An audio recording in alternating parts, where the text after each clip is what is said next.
How quickly do you give up? When you're trying something new, you know, are you giving it a shot the first time, and if it doesn't work, you throw in the towel? Or do you wait the second time, third time, 10 times? Statistically speaking, most people throw in the towel on something new before they ever start. They start playing these games in their head. They start seeing what potentially could go wrong instead of focusing on what can go right or the outcome that they're looking for. Now, there's a couple other things that go with this as well. There's a test, I can't remember what the timeline is on it, but there's a test they give for perseverance, basically. And the test is you put your hand in cold water and you leave it, see how long you can leave it there before you have to pull it out of the cold water. For most people, it's not very long. It seems to me it's like a minute. That's how longer they keep their hand in before they pull it out. But again, it's a good measure. How much are you willing to bear? And the other part of it is thinking about when we are going to move forward something on it. We do it in incremental steps.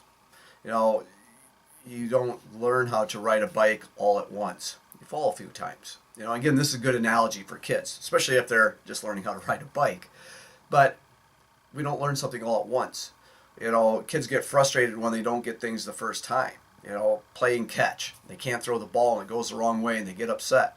And you ask them, do you throw the ball 1,000 times a day? Because that's what the professionals do. If you're not throwing it 1,000 times a day, don't get upset if it goes sideways.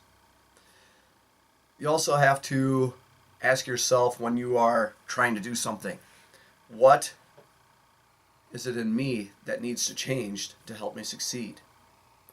A lot of people look for outside things that keep them back and hold them back.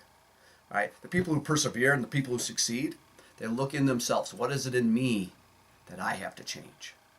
And this is something I always personally ask myself. All right, what do I have to change? What do I have to do? What's not working and why? And then I adapt.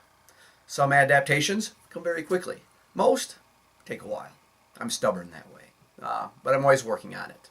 And most of us, we call it being stubborn. We're not stubborn. We just have a kind of a safety mechanism. We want things to be in this little box that we know is safe. When we start going outside that box, it's a little uncomfortable. But that's where growth occurs. Otherwise, we're always in the little box. Right? If we want to get to the big box, we have to make big changes. So think about the big changes you're going to make. But remember, you do them a little step at a time.